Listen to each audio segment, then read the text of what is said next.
My Little Human, Chapter 3, Implications.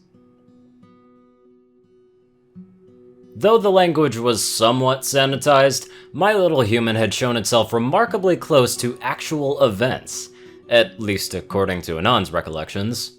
It wasn't particularly exciting, with its focus on the lives of some nobody 20-somethings, but the show did have some interesting slice-of-life elements, and the writing was, all things considered, fairly decent. On the whole, it was good for a kid's show, but certainly nothing to write home about, and Anon would have ignored it completely had he not been the main character. Neither Anon nor Summer slept very well during the first couple of days that followed this discovery, their time spent almost exclusively learning about more of the show and its fan base.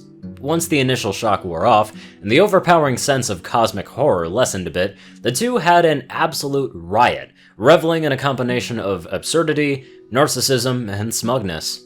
After all, there's something special about seeing fan art of yourself, and Summer couldn't help but laugh at the fact that Anon was already taken. I still don't get why so many of these fanfictions have me in a gay relationship with one of my friends.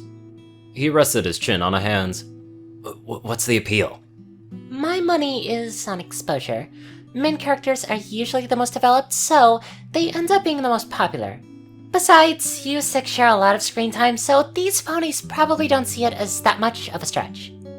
It makes sense. Still, some of these stories are pretty disgusting. He pointed at the screen. Look, this is scat porn, starring my little brother. He's 12! Summer visibly recoiled. Anon leaned forward, his nose nearly touching the screen. Surely, there's a point where these writers ask themselves, hey, would my parents be proud of me if they knew I made this? He turned back towards her.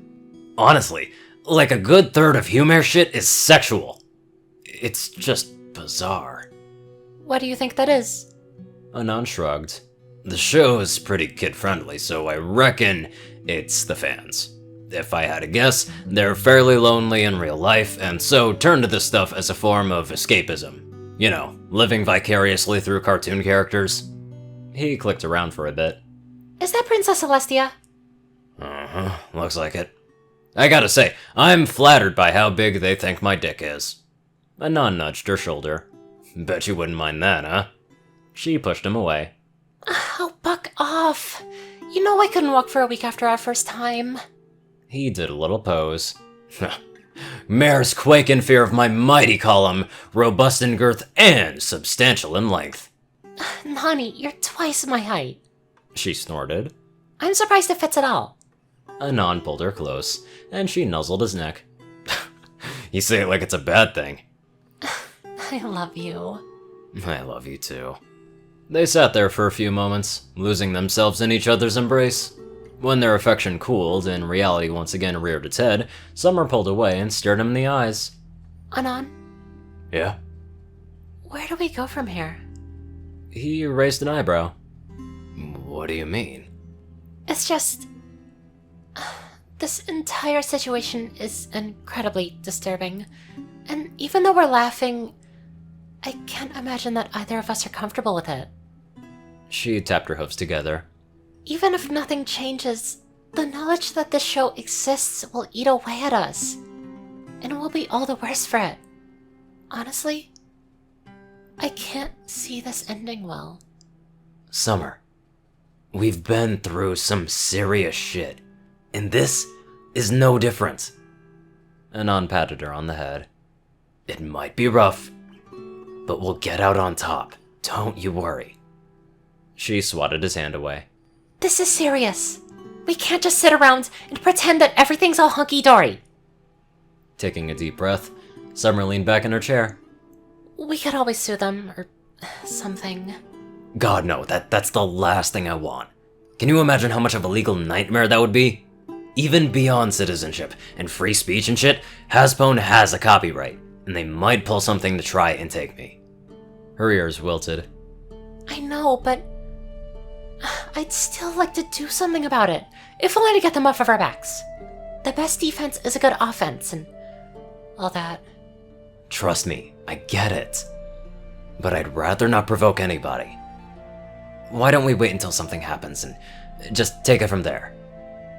Anon, I really don't think that it's a good idea. By then, it might be too late. So you want to jump in blind? No, just... She sighed. I don't want to lose you.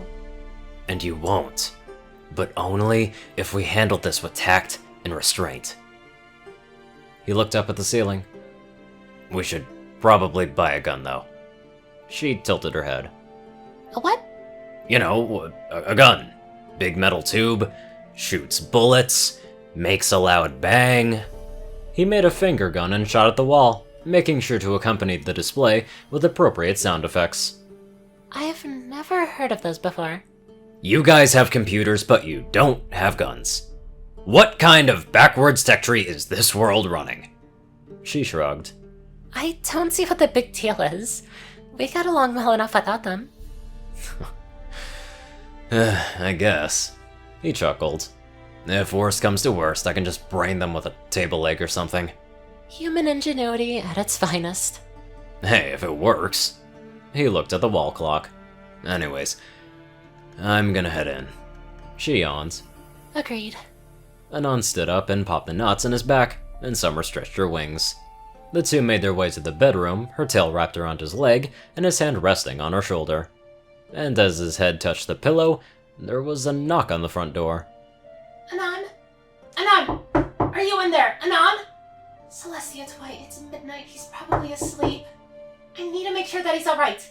Anon? Anon, can you open the door? Anon! Rainbow, help me pick the lock. Come on. Summer? Yeah, Do you think they'll notice if we jump out the window? probably. Fuck. I'll put on the kettle. You make sure that they don't set the house on fire. Well, that went to shit pretty quick. Summer and Anon didn't even have enough time to, I don't know, snuggle into each other's embrace or some shit. Those poor guys. Anyway, I'd love to give a very special thank you to my fluffy donators. Top donator, Dash of Evergreen, Peter Coulthard, Dospo, RuneScythe9852, CourierCruz CI, Delta Omega, Ryan H. Dragonwolf, Gaggy, Secret Moon, Tall Rasha, The Toilet Snake, Soul Dragon, Starlight Glimmer, Squiddy Boy, David D. Sanchez, Trey, Dak Britton, Joe Piercy, Alex F., Rainbow Dash, James Dalton, and Teal K. Anderson. Thank you all very much for watching this video, and live life to the fullest without crazy fans breaking into your house.